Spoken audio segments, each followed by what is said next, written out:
জন আইছে আমাকে সাক্ষাৎ দেখতে, আর জায়গার কথা বললাম না। 4 জন যুবক, 2 জন বাচ্চা পোলাপান আর 4 জন মুরব্বী আইসা তো বসছে, ফাঁকা জায়গায় ছিল, পরে লোকজনের ভিড়ে মাঝখানে পড়ে গেছে। আর যুবকদের অভ্যাস হলো আগে ফুচকা, চটপটি, লটপটি, বাদাম সব খাবে, তারপরে এসে বসবে, ওখানে এক পনি এসে বসে।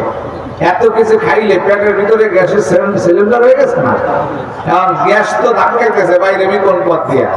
কিন্তু ও চিন্তা করি এত মানুষের মধ্যে ব্যবহার করে একটা সাইডে দিই, সবাই কোন যাবে না ব্যাগ নাকি।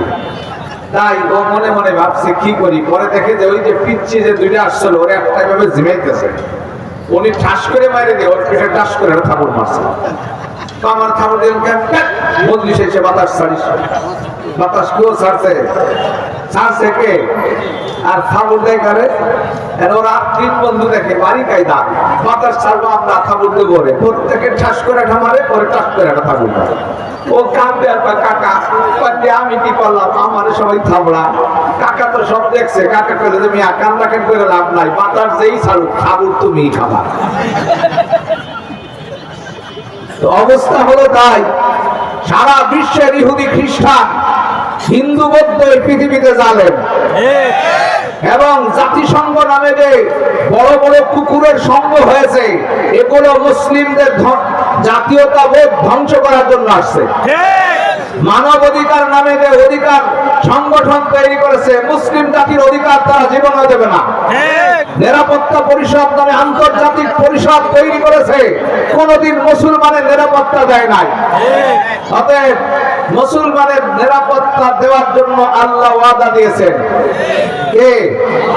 ওয়াদাল্লাহুল্লাযীনা আমানু মিনকুম ওয়া আমিলুস সালিহাতি লা ইস্তাখলিফান্নাকুম ফিল আরদ। আল্লাহ বলেন ঈমান আর আমল ঠিক করো, আমি পৃথিবীতে নেতৃত্ব ফিরিয়ে দেব। যেমন তোমাদের পূর্বপুরুষদেরকে দিয়েছিলাম। খলিফাতুল মুসলিমিন আমল 56 লক্ষ বর্গ কিলোমিটারের শাসন করেছে। এই মুসলমান 90 ভাগ কাফেরের উপরে, 10 ভাগ মুসলমান 553 বছর ভারতবর্ষ শাসন করেছে। 780 বছর স্পেন মুসলমান শাসন করেছে। 1200 বছর বাগদাদ মুসলমান শাসন করেছে। সেই মুসলমানকে আজ ভারত থেকে হিন্দুরা বের করে দিতে চায়, বৌদ্ধরা মায়ানমার থেকে বের করে দিল, চীনের উইঘরে মুসলমান 70 বছর যাবৎ নির্যাতিত। এর একমাত্র কারণ আমরা আল্লাহর দ্বীন থেকে সরে গেছি। এই জন্য 2 নম্বরে হলো আমাদেরকে কাফের একটা মন্ত্র শিখাইছে, জিহাদ নাম নেওয়া যাবে না। যে জিহাদ বলবে সে জঙ্গি বা সন্ত্রাসী। এই জঙ্গি আর সন্ত্রাসীর তকমা লাগায় আমাদের উপরে কাফেরেরা, ঠিক না বে ঠিক? যে নিজে বড় চোর, ও বাড়িওয়ালারও চোর কয়, ঠিক না? এখানে মাতবা অনেক কষ্টে 300 টাকা জমা করে গেছে বাজারে, কিনবি প্যান্ট কোট, কারণ দরবারে ছেঁড়া প্যান্ট, এই জন্য ওনারে কেউ চেয়ার দেয় না। এই কারণে উনি ভালো একটা প্যান্ট কোট কেনার নিয়ত করে এই 5 টাকার নোট দিয়ে 2 মাস গুছাইলে যা হয়েছে নিয়ে হাঁটা দিছে, পকেট মার একটা পিছে পিছে লাগছে যে অনেক উঠছে, নিশ্চয়ই 5 লাখ টাকা কম না। কিন্তু ওনার তো টাকা 5 টাকা। মাতবার বড় হুঁশিয়ার, টাকা পকেটে রেখে এভাবে হাত দিয়ে ধরে রাখছে। পকেট মার সারাদিন ঘুরছে কিন্তু ওর পকেট মারতে পারে না। শেষ পর্যন্ত চিন্তা করছে জামা যখন কিনবে তখন তো এই জামা কিনতে গেছে, তাও বাম হাত দিয়ে জামা বাঁচছে, ডাইন হাত দিয়ে পকেট ধরে রাখছে। শেষ পর্যন্ত জামা কিনেই ফেলাইছে। চোরে কয় যা জামা কিনবি, রাইতে তোর বাড়িতে জামা চুরি করবি। সারাদিন গেল তোর পিছনে। মাতবার যখন রাত্রে ঘুমাইছে, ঘুমানোর সময় চিন্তা করে এত কষ্টের জামা কিনলাম, যদি চোরে নিয়ে যায় গায়ে দেই ঘুমাই। মাতবার জামা গায়ে দিয়ে ঘুমাইছে। চোরে চিন্তা করে আরে দিন গেল, রাত তো গেল, খালি হাতে যাবো, দেখি গলায় চাইল আছে, চাইল তো আছে কিন্তু নিবে কিসে, ব্যাগ নাই। পরে দেখে যে আমার শার্টটা খুলে দেখলেন এই গরমের দিন, শার্ট খুলে যখন চাইল ঢালতে গেছে, মাতবার আবার মনে মনে ভাবতেছে ঘরের মধ্যে মনে হয় চোর চোর, গামছা রাখলাম কই, হাত দিয়ে এভাবে টান দিছে, গামছা মনে করে চোরের জামা ইলাপের নিচে চলে গেছে। চোরে চাইল ঢাইলে জামার হাতা তালাশ করে, জামাই পায় না। আর মাতবার বাড়ি হলিরে পায়, এই আরে গাতর, আরে চেরাক ধরা, ঘরে চোর ঢুকছে। বৌদিকা দূর, গরিব মানুষ, আমার ঘরে চোর আসবি কোথাতে? বারে বারে মাতবার করে বুড়ি ওই মহিলা কয় চোর আসবি কোথাতে? চোরে পায়, আরে হ্যাঁ ঘরে চোর আইছে, আমার জামা গেল কোথায়? চোরে কয় বাড়িওয়ালারে চোর। বিশ্বের সন্ত্রাসী ইহুদি আর খ্রিস্টান, বিশ্বের সন্ত্রাসী ইউরোপ আমেরিকা, আর ওই কসাই মোদি যারা আমাদের বাংলাদেশে সংখ্যালঘু নির্যাতন ঠেকানোর জন্য আগরতলা পর্যন্ত আসতেছিল 15 মিনিটে বাংলাদেশ দখল করবে বলে। আপনারা পলাবেন, জোরে বল পলাবেন? হ্যাঁ, ভালো করে বলে দিলাম, আমরা পলানের জাত না, কারণ আমরা তো গায়ের মুখ খাই না, আমরা গায়ের গোশত খাই। তুই যার মুখ খাস, আমরা তার গোশত খাই, আমরা ভয় পাওয়া জাত না। বড় হলেই যদি পারতো, আল্লাহ বলছেন কাম মিন ফিআতিন কালিলাতিন গালাবাত ফিআতান কাসীরা। এই পৃথিবীতে আমি ছোট ছোট দলকে অনেক বড় দলের উপরে বিজয় করে দেখাই দিয়েছি। 313 জনকে 1000-এর মোকাবেলায় বিজয় দিয়েছি, 12,000-কে 2,60,000-এর মোকাবেলায় বিজয় দিয়েছি। ওই ছোট্ট আফগানকে বিশাল রাশিয়ার বিরুদ্ধে 30 বছর যুদ্ধের পরে বিজয় দেখাই দিয়েছি। ছোট্ট আফগানকে বড় নাপিত আমেরিকা 40 রাষ্ট্রের থেকে সৈন্য ভিক্ষা করে 1000 টন বোমা বর্ষণ করে পরাজিত করতে পারে নাই। উত্তর মতো অস্ত্র ফেলায় পড়াইছে। অতএব বাংলাদেশিদেরকে ভয় দেখায় লাভ নাই। এই বাংলায় কোনো বিপর্যয় অতীতে ঘটে নাই, বাংলাদেশে করোনায় বিপর্যয় হয় নাই, বাংলাদেশে ভূমিকম্পে বিপর্যয় হয় নাই, কারণ এই দেশের কোনায় কোনায় হাফেজে কোরআন আল্লাহর সাথে কথা বলে। অতএব আমি সংক্ষেপে বলতে চাই, আমরা ধান সরকি যে যা বানাইছি মুসলমান মারার নিয়তে বানাইলে কাফের হয়ে যাবে। রাসূল বলেন যে জিহাদের নিয়তে ঘোড়া লালন পালন করে, তার ঘোড়ার গোবর লেদা চোনা সব কিয়ামতের দিন নেকির পাল্লায় ওজন হবে। অতএব যুবক চাপাতি চাইনিজ কোরাল পিস্তল যা কিনছো, আর এদেশের মানুষ ধান সরকি দেশি অস্ত্র যা বানাইছেন, প্রত্যেকদিন তেল দিবেন আর ভিজাবেন আর উঠাবেন, প্রত্যেকদিন নেকি পাবেন। নিয়তটা পাল্টাইতে হবে। যদি বাংলাদেশ কেউ দখল করতে আসে, যদি এদেশের মসজিদ মাদ্রাসা কেউ দখল করতে চায়, যদি এদেশের ওলামায়ে কেরামকে শৃঙ্খলাবদ্ধ করতে চায়, আমাদের অস্ত্র বজ্রে উঠবে। আমরা যার যা আছে তাই নিয়ে মাঠে নামবো। বিশ্বের মুসলিম এক হও, লড়াই করো। বিশ্বের মুসলিম লড়াই করবে।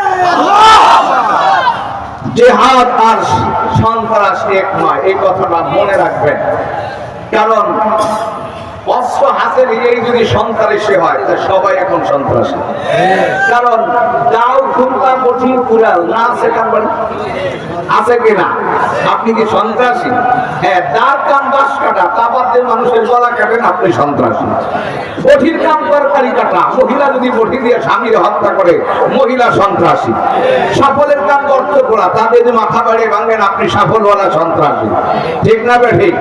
পুলিশের অস্ত্রের ডিউটি হলো চোর ডাকাত গুন্ডা বদমাশ ঠেকাবে।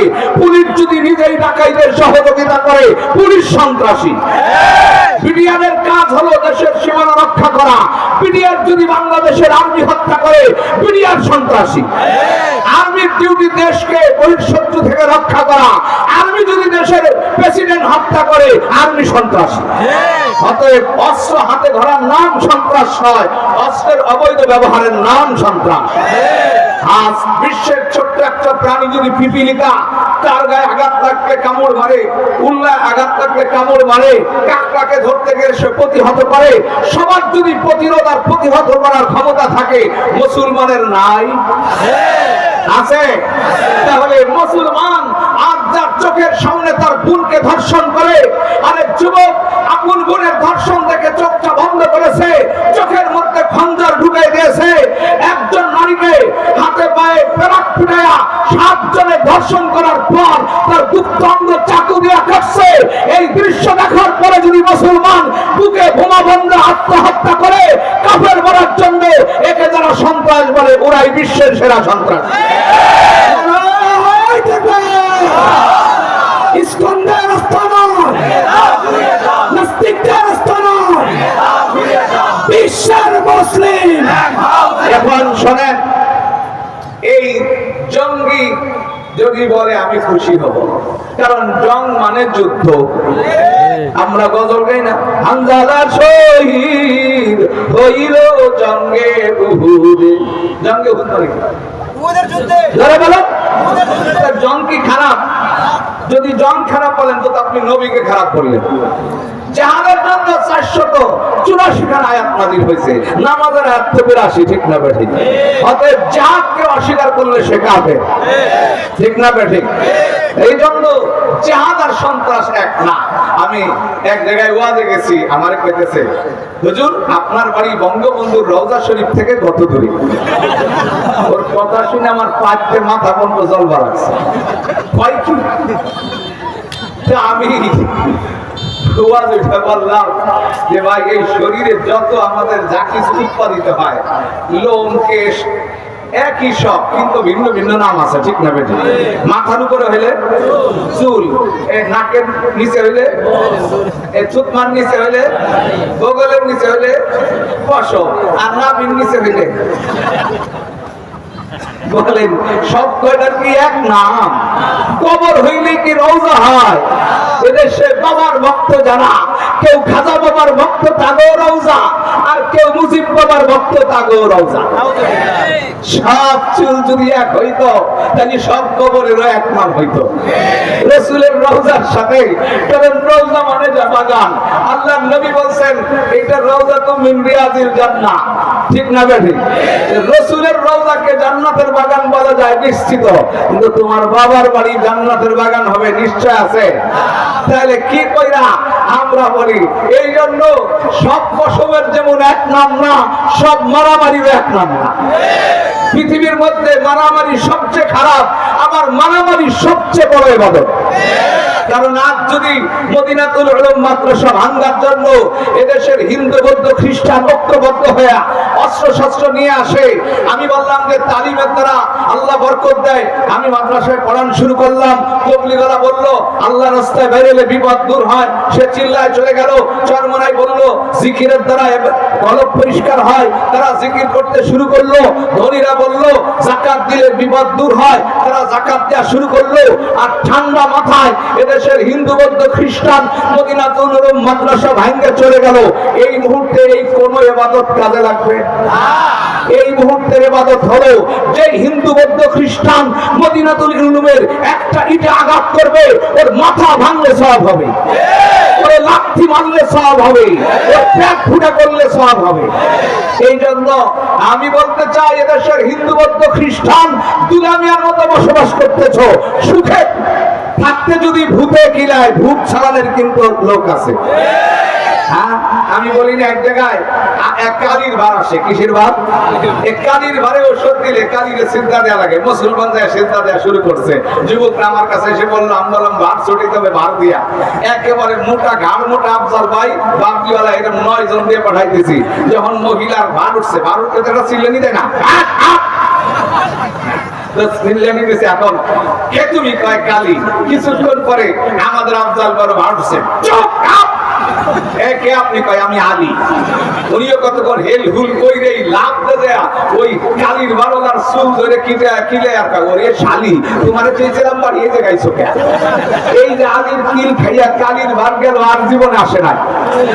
অতএব এই দেশে প্রত্যেকটা হিন্দুর মেয়ে মুসলমানের মেয়ের সাথে একসাথে লেখাপড়া করে। আমরা কোনো বৈষম্য করি নাই। তোমাদের জমি আমাদের জমি একদম, তোমরা আমরা একই বাজারে সদাই খাই, কোনো পার্থক্য করি নাই। স্বাধীনতা যুদ্ধের সময় ধানের গুড়ার লেপের মধ্যে তোমাদেরকে আমরা আশ্রয় দিয়েছিলাম, কিন্তু আজ যদি এত সুখে থাকতে ইসকন নামক সংগঠন করে বাংলার জমিনে সন্ত্রাসের আগুন জ্বালাইতে চাও, ধরা পড়লে জিব্বা টাইনা ছেড়ে ফেলাবো। ইসকনের দুই গেলে আমি বলতে চাই, এদেশে আমরা কোন হিন্দুর সাথে খারাপ ব্যবহার করি নাই। এই বাংলার ভোলা থেকে নিয়ে ঝাড়ামারা পর্যন্ত, ঢাকা থেকে নিয়ে খুলনা পর্যন্ত প্রায় প্রত্যেক থানায় আর ডিস্ট্রিক্টে আমি বয়ান করেছি। এই 5ই আগস্টের পরে কোথাও জিজ্ঞেস করে পাই নাই যে আমাদের মুসলমান হিন্দুর মন্দির ভাঙ্গা মসজিদ বানাইছে। বানাইছে? কোন হিন্দুর দোকান লুট করছে? কোন হিন্দুকে নারাই তাকবীর না বলার কারণে জিহ্বা কাটছে? কোন হিন্দুকে কচ্ছপ খাওয়ার অপরাধে জিহ্বা কাটছি? কাটে নাই। কিন্তু আমার মুসলমান ভাই কয়েকদিন আগে ভারতে মসজিদ ভাঙছে, মুসল্লিদেরকে 4 জন মুসল্লি মসজিদের মধ্যে পিটায় হত্যা করেছে। আর শুধু তাই না, আমাদের 400 বছরের মসজিদ ভেঙে রাম মন্দির বানানো হয়েছে। আবার এখন বলতেছে যে আজমির শরীফের নিচে নাকি শিব মন্দির চলে গেছে। সব মন্দির আমাদের মসজিদের তলে। এইটাই আমি বলতেছি আমাদের বিজয়ের লক্ষণ। মসজিদের তলে মানে তোদের মন্দির আমাদের পায়ের তলে। মসজিদের নিচে যদি সব মন্দির যায় থাকে, শিব মন্দির বোঝেননি, শিব মানে একজন দেবতা, ওনার লিঙ্গ বলে অনেক লম্বা ছিল, তাই যাদের ছেলে মেয়ে না হইতো ওনার কাছে যাইতো। উনি মারা যাওয়ার সময় বললো, ভগবান আপনি চলে গেলে আমরা এই লিঙ্গ পাবো কোথায়? উনি বলে গেলেন, মাটি পাথর দিয়ে আমার লিঙ্গ বানায় ধুয়ে ধুয়ে খাইও। এই শিব মন্দির চলে গেছে আজমির শরীফের নিচে। ও দোস্ত, 13 বছর 17 বছরে দেখেছি পূজার কারণে ওয়াজ বন্ধ করা হয়েছে। বাংলার জমিনে কোনোদিন ওয়াজের কারণে কোনো পূজা বন্ধ আমরা করি নাই। এই দেশে বৌদ্ধরা যখন মায়ানমারের মুসলমানের বাড়িঘর জ্বালায়, সেই সময় বৌদ্ধর নাপিতেরা আমাদের দেশে বসে মন্দিরে ওয়াং শান্তি যাপনা করে, আবার গোপনে গোপনে লোক পাঠায় মায়ানমারে মুসলমান মারার জন্য। তারপরে মাদ্রাসার ছাত্ররা বৌদ্ধের মন্দির পাহারাদারি করেছে, কারণ আমার নবী শিখাইছেন, নবী বলেছেন সংখ্যালঘুর উপরে জুলুম করলে আমি নবী সুপারিশ করব না। কিন্তু এত কিছুর পরেও এই দেশের 7 শিকদারের বিচার হয়েছে, এদেশে বাংলাবাই শেখ আব্দুর রহমানের বিচার হয়েছে, আদালতে আক্রমণ হয় নাই। চিন্ময় কুমারের মতো ছাগল বান্দার কারণে আমার বাংলার আদালতে আক্রমণ হয়েছে, মসজিদ ভাঙচুর করা হয়েছে, আইনজীবী সাইফুল ইসলামকে গরুর মতো জবাই করা হয়েছে, মধুখালীতে 7 জনকে পিটাইয়া 2 জন হাফেজকে হত্যা করে 7 জনকে আগুন দিয়ে পোড়ানোর জন্য পেট্রোল কিনে নিয়েছে, 11 জন পুলিশ তাদেরকে রক্ষা করতে আহত হয়েছে। এত বড় স্পর্ধা এই দেশে কোথায় পাইলি? এই জন্য বললাম, ইসকন, মুসাদ, সিআইএ সব এখন ঐক্যবদ্ধ। দেখেন না, এই যে বিশ্বের বড় লাল কুকুর, উনি যুদ্ধবিরতির নাম দিয়ে গাজার মুসলমান 500 মুসলমানকে বাড়িঘর ছাড়া করে এখন সেখানে উনি কি বলবেন, উনি ওখানে বিনোদনমূলক পার্ক বানাবেন। আপনার বাড়িঘর, আপনার বাড়িঘর জবরদখল করে বিনোদনমূলক পার্ক বানাবে, আপনি মেনে নেবেন? অথচ এই ইহুদি এই মুসলমানের এই আশ্রয় দিয়েছিল যেদিন হিটলার মারতে এদের কোনো অস্তিত্ব ছিল না, সারা দেশে ছড়ায় ছিটাই ছিল। এই লাল কুকুরেরা এদের কাহিনী বললো এরা শরণার্থী হিসেবে এখানে থাকবে, এদের বাড়ি নাই ঘর নাই, এই কথা বলে আমাদের মুসলমানের উপর চাপাই দিয়া আজকে ফিলিস্তিনের মুসলমানদের বাড়িঘর জবরদখল করেছে। এখন বলেন, এই ফিলিস্তিনের মুসলমান যাদের ভাই বোনের রক্ত প্রায় 1,60,000-এর উপরে রক্ত ঝরেছে, প্রায় 64,000-এর উপরে শহীদ হয়েছে, সেই বাড়িঘর ছেড়ে কি যাইতে চায়? তাহলে উনি নাকি মালিক হবেন। মালিক হওয়ার জন্য তো সন্তুষ্টি চিত্তে বিক্রি করতে হয় অথবা দান করতে হয়। ফিলিস্তিনের মানুষ কি আমেরিকার কাছে বিক্রি করছে? তাহলে আমাদের মনে রাখতে হবে, সারা বিশ্বের কাফের, ইসকন, সিআইএ, চাষের সব এক সুতায় কথা। তাদের একটাই উদ্দেশ্য, পৃথিবীতে মুসলমান থাকবে না, গাজা দখল করবে না, ফিলিস্তিন দখল করবে, মক্কা মদিনার উপরে নিয়ন্ত্রণ নেবে। এই চিন্তা চেতনায় কাফের ষড়যন্ত্র করতেছে, আর আমাদেরকে বলতেছে জিহাদ করা যাবে না, জিহাদ সন্ত্রাসী। যে ব্যক্তি জিহাদকে সন্ত্রাসী বলবে, জঙ্গি বলবে, ঠাট্টা করবে, ও কাফের, ও বেঈমান। যারা নাস্তিক, যারা বেঈমান, যারা ইহুদি আর খ্রিস্টানের দালাল, তারাই জিহাদকে সন্ত্রাস বলতে পারে। অতএব আপনারা মনে করেন না এখন বলি, আমি অতীতে বলছি, 13 বছর আমি এই কথা বলেছি সব জায়গায়। যাদের ভাষা জ্ঞান নাই তারাই জিহাদ আর সন্ত্রাসের পার্থক্য করতে পারে না। 3 বলদ গেছে মুরগি কেনার জন্য আমাকে বলেন, কারণ বড় বলদে যায় কয়, কাকা মুরগি কত? চাচা কইছে 70 টাকা, ওকে 80 টাকায় দিবেন নি। কি কয়? কাকা গলায় গামছা ছিল ভাবে সিবে ধরছে, বান্দর ফোলাফান হাটে আসো ঠাট্টা করবার জন্য। আমি দাম চাই 70 টাকা, 80 টাকা দেবেন টাকা দেন। আব্দুল বলত কয়, কাকা ও 80 টাকা বেশি না 70 টাকা বেশি, ঠিক পায় না, ওরে ছাড়িয়ে দেন। যাদের ভাষা জ্ঞান নয় তারাই জিহাদ আর সন্ত্রাস, জিহাদকে সন্ত্রাস বলে, ঠিক না ঠিক? যারা এই দেশে বসে বসে অমুসলিম কাফের আর ইহুদির টাকা খাইছে তারাই জিহাদকে সন্ত্রাস বলে। যে ইনশাআল্লাহ আমার যুবক ভাইদেরকে বলতেছি, সময় বেশি দূরে নয়, ইসলামের বিজয়ের লাল সূর্য উদিত হয়েছে। হ্যাঁ, লাল সূর্য। সারা বিশ্বের কেউ স্বীকৃতি দেয় না আফগানকে। আফগানের টাকার দাম এখন তোদের টাকার চেয়ে বেশি, ঠিক না ঠিক? স্বীকৃতি দিবেন কে? আল্লাহ বলেন, ওয়ালাউ আন্না আহলাল কুরা আমানু ওয়াত্তাকাউ লাফাতাহনা আলাইহিম বারাকাতিম মিনাস সামাই ওয়াল আরদ। হে দুনিয়াবাসী, ঈমান আর তাকওয়া অর্জন করো, আমি আল্লাহ আসমান জমিনের বরকতের দরজা খুলে দেব। আজ তাদের এক ডালিমে 100 কেজি হয়, আজ তাদের পায়ের নিচে হীরা, পান্না, তেলের খনি সব জায়গায় দিয়েছে কে? আল্লাহ। এই জন্য আমার যুবক ভাইদেরকে বলতেছি, খেল তামাশা আর গার্লফ্রেন্ড, বয়ফ্রেন্ড, লাভ ম্যারেজ ইত্যাদি বন্ধ করো, নিজের জীবনটাকে আল্লাহর প্রেমে উৎসর্গ করো। এখন প্রস্তুত হতে হবে, চাঁদ আছে, ইমানি শক্তি আগে বাড়াইতে হবে। 1 নম্বর আল্লাহর ঘরের সাথে সম্পর্ক হবে। 5 ওয়াক্ত নামাজ পড়বো কে কে গাবে? আল্লাহ তৌফিক দান করেন। 2 নম্বরে ইলমের মার্কাজের সাথে সম্পর্ক, বিশুদ্ধ ইলম নিয়ে নিজের ঈমান আমলকে খাঁটি করতে হবে। 3 নম্বরে হক্কানি আল্লাহ ওয়ালার সাথে সম্পর্ক রাখবো।